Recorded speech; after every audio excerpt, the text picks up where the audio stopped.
Hello, welcome to Soundbites. I'm Brooke Powell and I'm the Festival Director for the Yarra Valley Writers Festival. Today, as part of our Isolation Portraits collaboration, we're talking with Erin Hill, and she will read her piece that she wrote for the Isolation Portraits project, but we'll also have a guest speaker, Suzanne Phoenix, who is actually the photographer and the creator of this project. So, listen along and I hope you enjoy. Don't complain. Try some sleep for some patience. Have a snack and just relax. Your back needs a break. Hi, I'm Suzanne Phoenix. I'm a photographer and I've been working on the Isolation Portraits project since the beginning of COVID. And Erin? Hi, my name is Erin Hill. I participated in the project as a member of the Yarra Valley living in isolation. Very good. What were you doing? What did your life look like essentially in January, February? What would your usual routine have been?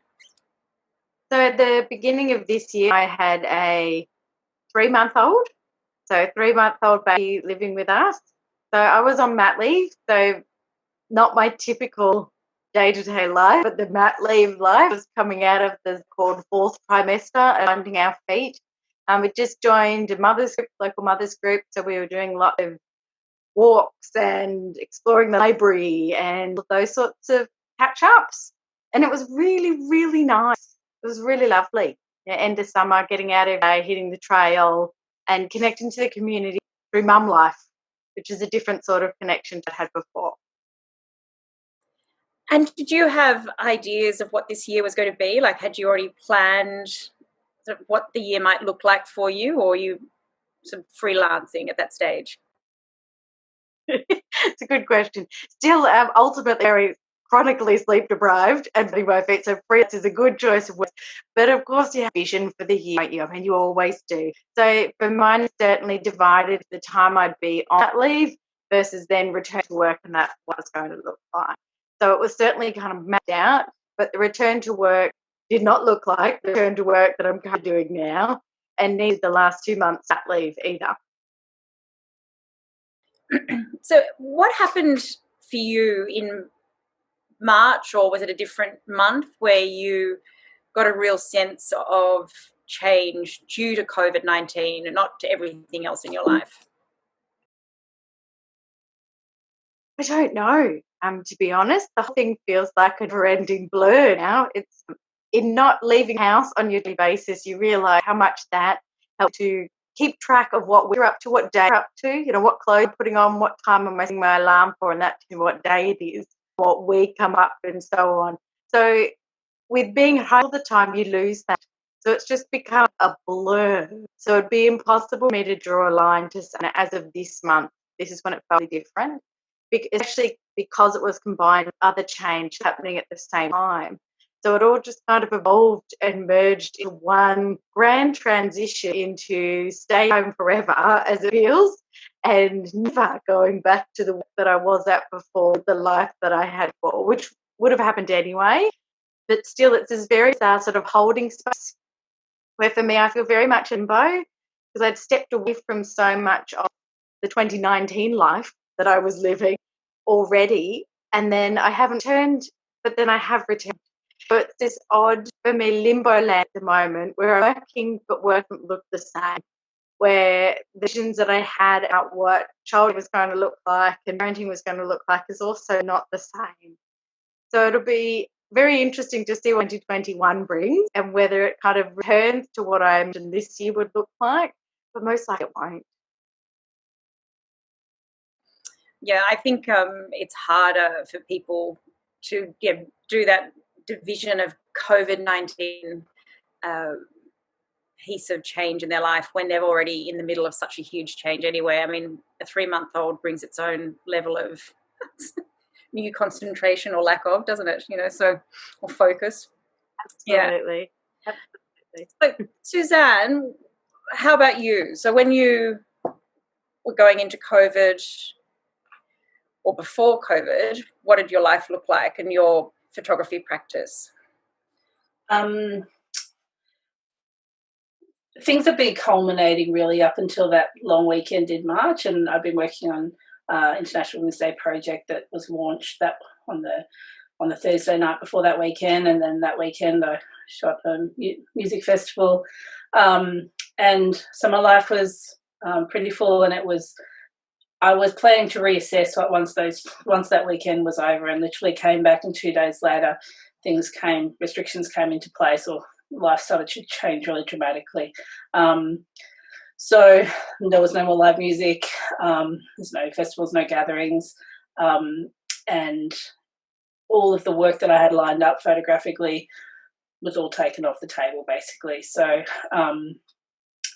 so I worked 2 days in another role, and then I had quite a bit of time that I would normally spend photographing available, and after a couple of, in those first couple of weeks, it was, really going for daily walks, really, stressing and worrying about what life looked like and how this was going to impact us, and taking photos around the house, taking photos on walks, but I really missed taking photos of people. I've met a few people along the way on walks and taken their photos, and then I thought if I could walk to someone's place and take a photo of them in their front yard or their on their farm, or that would be okay. I'll be allowed to do that. So that's really where it started. Did that process of that time that you spent not being able to take any photographs, did that show you anything about yourself and your photographic practice that you may not have been so aware of previously? I think over this entire period, I've learned a lot about my practice and a lot about why I photograph, how I photograph, what it means to me, how it regulates my life. Initially, those first couple of weeks, were quite heightened. So, it's different. So, I could create imagery that I was, interested in and excited about. And but as time goes on now, with the further regulation, with stage 4, and literally I am not allowed to go and photograph anyone. The only way I can photograph is if I'm at the supermarket, if I'm, driving to the supermarket or somewhere else to do something essential. Or if I happen across someone when I'm walking. I went walking this morning and across a couple of people, and did end up taking a photo, which was really, great. But there's not a lot of opportunities. So I do miss that human connection. I do, I do miss that a lot. And it drives me in my photography, that exchange that happens with people. I get a lot from that. Yeah, and that, it's a way to socialise, it's a way to talk to people, it's a way to communicate for me. And it's it just comes. It now feel in a place that's just a really natural way for me to engage with the world. And so when the isolation portraits one started, was that a slow burn, or was it something that when you got the idea and you just went at it really hard, or did you find it needed to be done slowly, or what sort of energy did that first one have? So I work quite fast and quite hard in pretty much all that I do. This project, actually, once I thought I wanted to do that, I did actually sit with that for a couple of weeks. But I put together a framework, and which I don't do for most of the work that I do. But I wanted to, I think I felt there was risks around it. I wanted it to be really clear how it was going to work, what the outcomes were, that everyone involved all had that information and was clear about those potential outcomes, and that it would be public. So I wanted people to be really clear and comfortable with that. And so, this wasn't a candid shoot. This wasn't a candid photo, candid photos I was going to make and then just see what would happen. I actually had a plan.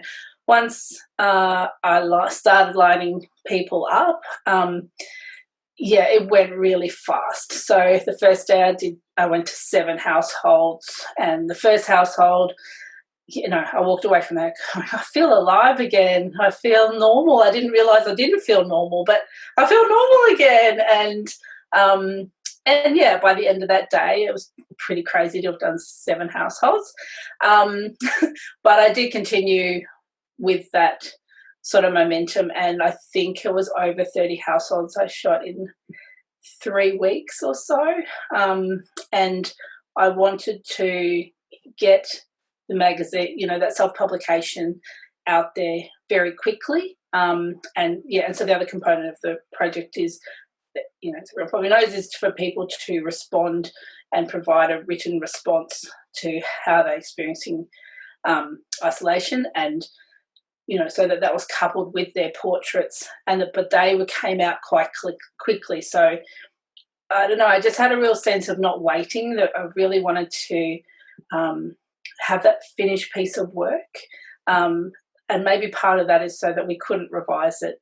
We couldn't decide we didn't like the words or we wanted it to be different. Yeah. And Erin, you were part of Isolation Portraits too.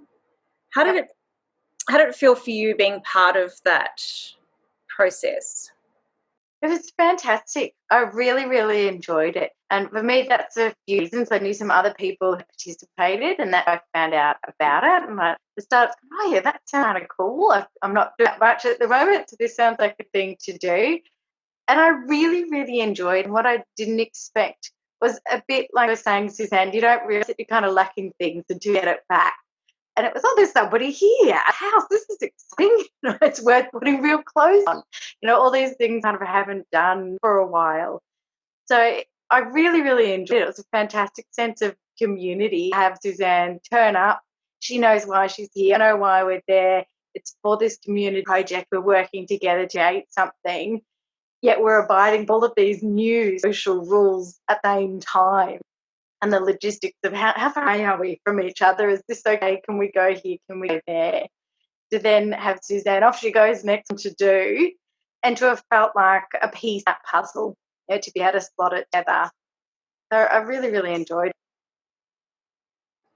So when you say you felt like a piece of the puzzle, was it a connecting experience for you? Was it a way to not be so isolated in isolation? Yeah, exactly. And I didn't expect that at the time, but it wasn't until the way that Suzanne ran it, turning up and explaining the dots, like saying, and read through the information and the framework that had been written up. This is hard on the bigger with Suzanne as the facilitator and the enabler and the creator.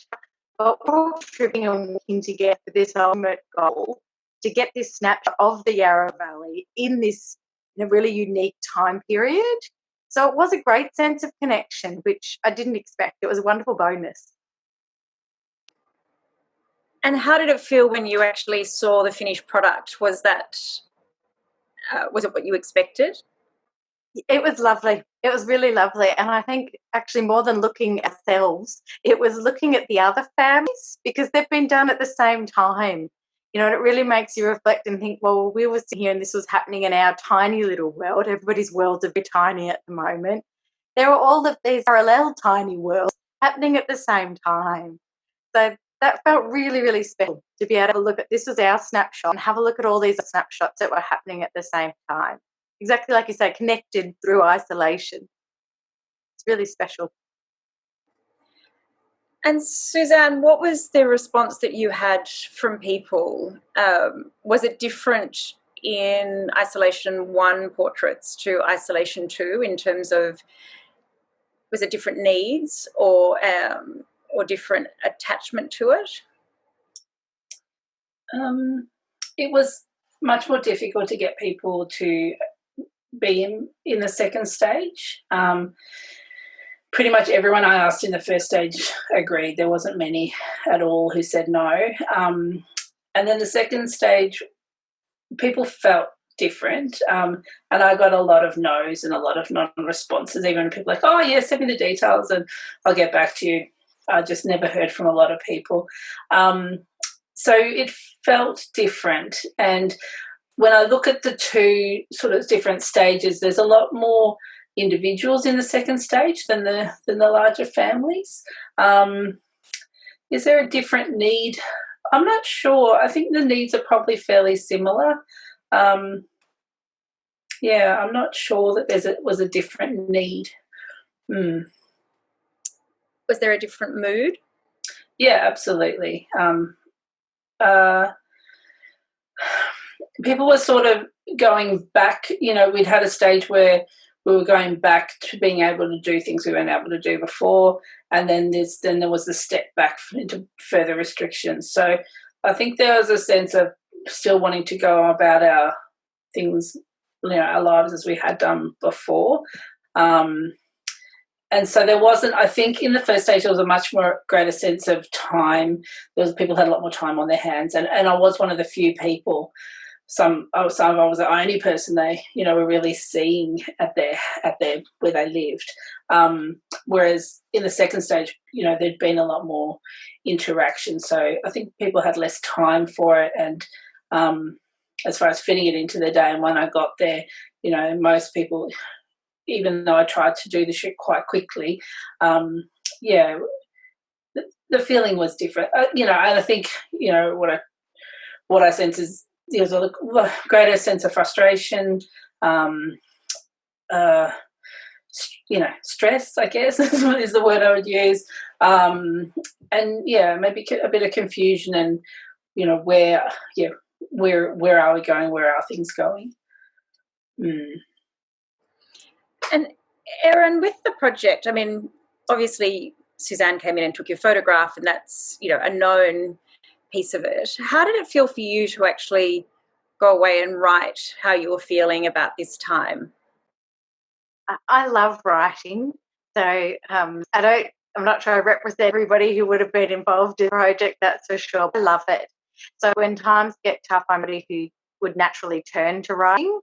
So, when we lost our baby a few years ago, I turned to a blog, signed up to a magazine, was selected to write pieces for them. So I'm somebody who naturally writes when things are difficult. So the hardest part for me trying to keep it to Suzanne's word limit, to be able to summarise things that were needed in just a couple of paragraphs and not present a small novel for her approval. So I enjoyed it. I found it really therapeutic. And it's interesting when I say that now upon reflect too, because at the time it didn't feel like a difficult time. But then when I went to write it, I thought, actually, this has been really hard. This has been challenging. So it brought on additional levels of reflection that I hadn't realised would have been beneficial to do. So it's an added bonus to me. It's very therapeutic. With the writing element, Suzanne, have people been quick to do that, or has that been a process that maybe has confronted some people or they found a bit more challenging? I think it probably just represents all the different kind of people and how people work, and some people are. I think Erin actually had done it before I came and did the shoot. Yes, I had. Yeah, so she was super studious and super onto it. And then some people are very quick to do it afterwards, and then some people just take their time and put it off. I think it was challenging. I think it was probably challenging for everyone in different ways. And some people, don't write a lot. You can tell by the different writing styles as to how different people write, and I really didn't want to change that much, and wanted to leave that to show how different people write in different ways. I liked that. I liked the fact that you actually really lightly edited the work, it was almost not edited, so that it wasn't an Oxford grammar piece of writing. It was actually from the personalities, and that is more difficult to do. To leave alone is sometimes more difficult than people realise, because we have, especially when you're creating a piece of work with your name on it, there's stylistic things that I think we all fall into. So I commend you actually for leaving people alone almost, and letting them just use their own language. Yeah, I think it's really important, and not trying to constrain that, not trying to put us all, yes, there's a right, we believe there's a right way of writing, and therefore I can adapt anyone's words to make it look right, but that was not what I wanted from that at all. Yeah. How did it feel to see your words in the magazine, Erin? I thought through the magazine as a whole that the words, following what we were just saying, enhanced the images, because once you start reading, when you read somebody's words, you do hear their voice. It's like reading a novel. You hear the voice and it enhances the characters.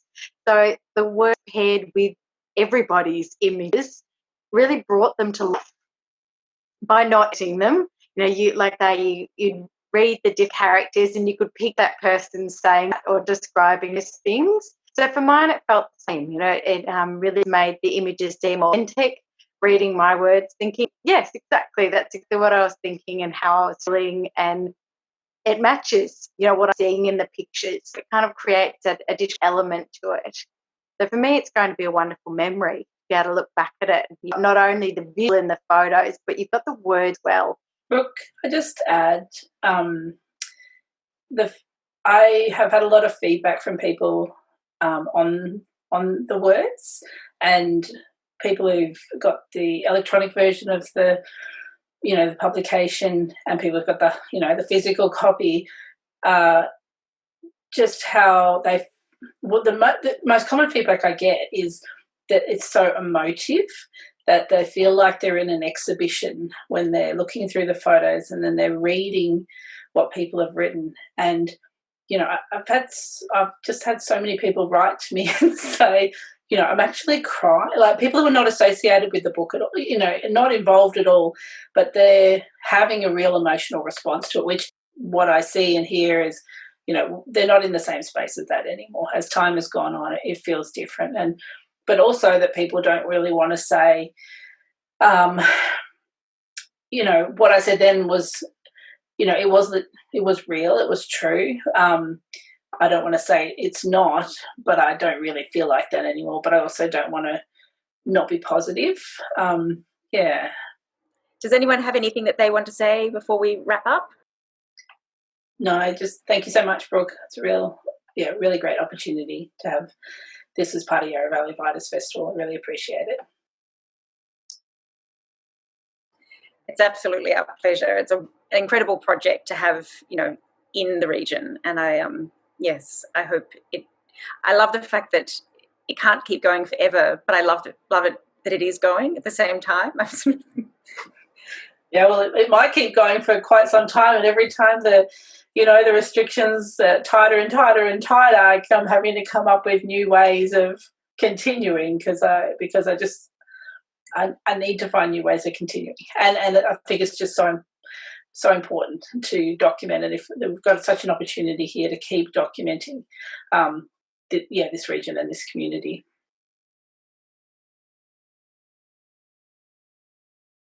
Is made of me, Jason, 9-year-old Ollie, and 7-month-old Nova. Shutdown came as a surprise, and at first I really struggled with the thought of losing the last month of maternity leave to a pandemic. Such precious time that we'd planned for swimming lessons, mum's group coffee catch-ups and play dates, a day at the cinemas for a Mums and Bubs film, or a picnic in the park. Precious time that was supposed to be spent with my mum in our home, bonding with her new granddaughter and becoming an integrated part of our daily life. With Jason's 2 jobs in the community continuing, it was lonely being home with 2 kids, juggling boredom and homeschooling and never-ending housework. Ollie was loving days of seemingly unlimited PS4 and family time, but significantly missing the school routine and connection to the school community. Nova was bored of her toys and of the view of me in my pyjamas, but thrilled by her days of older brother entertainment. As time has passed, we've all adjusted. We've settled into new routines, I've returned to work from home, and Nova has started childcare. We were all forced to be creative, coming up with ways to have virtual walk and talks with friends, school projects that encouraged schoolwork that didn't feel like work to a 9-year-old, and baby toys of toilet rolls and nearly empty cordial bottles. COVID-19 slowed life right down and brought us back to basics, spending time at home with our nearest and dearest and awaiting a delivery from Australia Post.